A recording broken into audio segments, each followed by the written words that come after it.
My name is Erin Hawley. I went to college with Katie and we lived in the same sophomore year dorm, so we got to know each other. We got to hang out with each other in the hallways a lot and in random people's rooms, which is where the real college experience happens. And one thing that Katie and I bonded over, despite Katie being from LA and me being from Austin, was bats. So, bats are the state flying mammal in Texas. Yep, exactly. There's the flying mammal of Texas, which everyone should have a flying mammal for every state. It's a great choice. Something you wouldn't think you have to think about, but you have to think about it. Austin has one of the largest urban bat colonies, meaning in the middle of Austin on the Ann Richards Bridge or under the Ann Richards Bridge, there are about 1 million bats that live there during the warm months, which are most months, but not right now. I think they left in like October, and they fly back down south for the winter and come back. But bats are an awesome thing to talk about, an awesome thing to bond about because they're misunderstood, and it's always good to talk about misunderstood animals so they can be better appreciated. And especially with the pandemic and talks of origin of the pandemic, it's good to talk positively about bats now because they do such positive things for our ecosystem, and they have such a pleasant sound at night when they're flying. If you've ever been walking around in the dark and you hear like not a very majestic sounding flapping around, just, bats doing their thing and doing the echolocation thing. Our bats are really cool to see at dusk. We actually have a lot of tourists that will come just to watch the bats come out from underneath the bridge, which is really cool. I can't think of another animal you really go to see come out from their roosting place. Like people congregate on the bridge, which is my background, the Ann Richards Bridge, and people congregate on the really nice sidewalks here.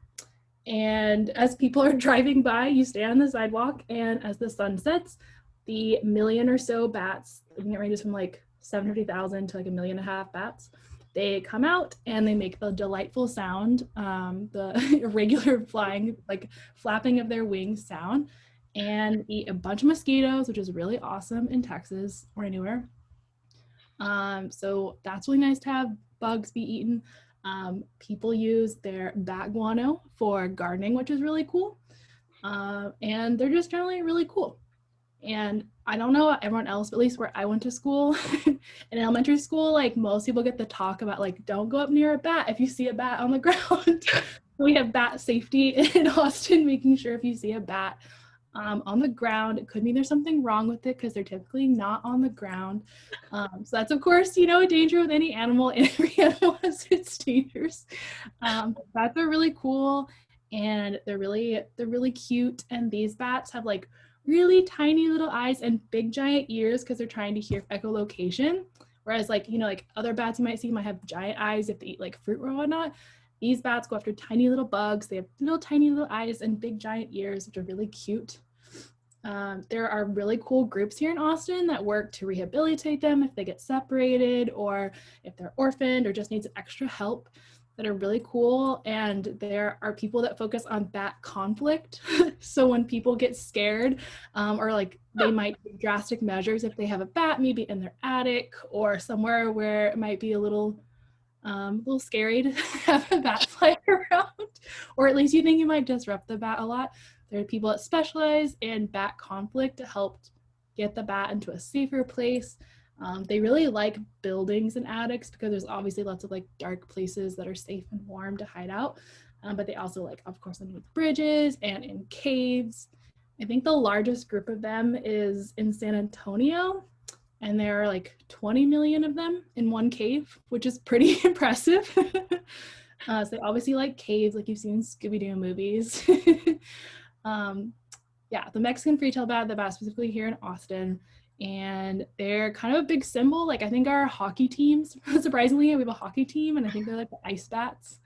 Bats appear at various places around Austin. There's bat statues, which is probably confusing when people come to visit Austin if they're not aware of the bats, which is always a fun thing for people when they come to visit here.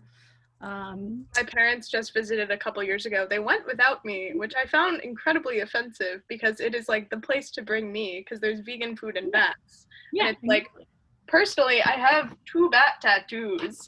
yeah. And with your bat backpack, like seeing you from behind with your bat tattoos and your bat backpack, I think it's a good place for you to come visit. They bought me a bunch of bat stuff. I got a keychain. I got a bat stuffed animal that I named Austin that is now in my car, and we drive around everywhere. And I think what's also really important to know is that like people are afraid of bats, but they are, like you said, really great and really important. They eat a ton of bugs.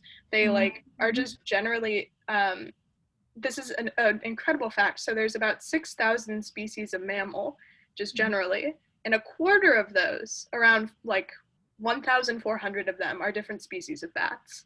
And so there's a ton of diversity. I did bat research very briefly after college when I was unemployed and trying to figure out what to do with my life. And I just learned so much more about their habits and how really poorly understood, not just by people, but even researchers. If you go to any bookstore, you're going to find 40 books about bird watching and maybe 1 book about bats. And it's just partially because they're stigma, partially because they're a nighttime creature.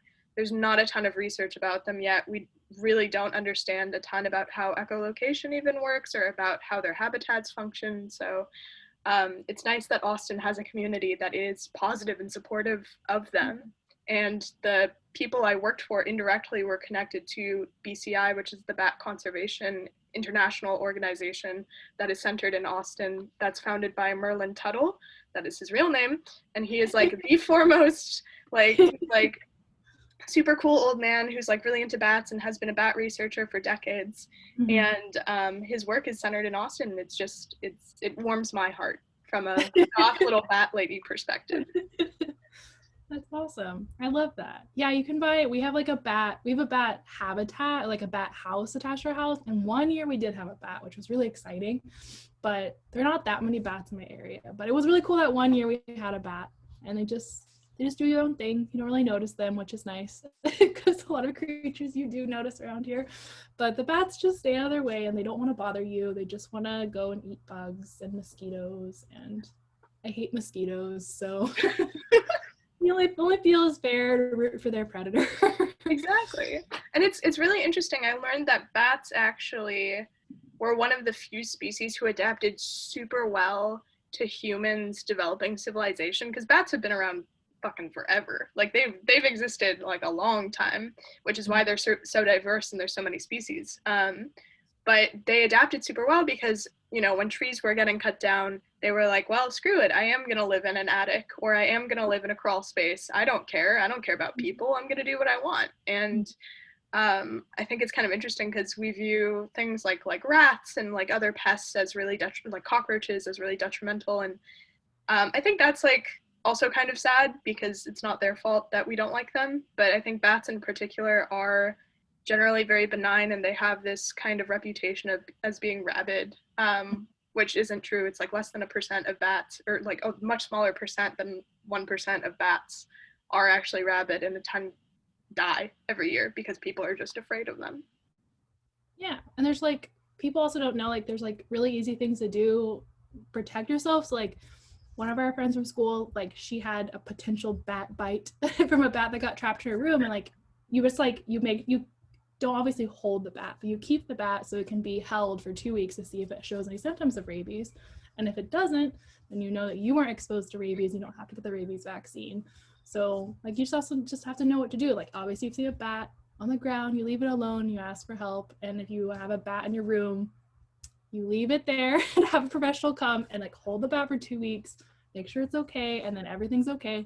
Because I know people, because like the rabies vaccine used to be really awful, like that like stereotype of the vaccine, you had to get into like your stomach, and like it's like better since when it used to be.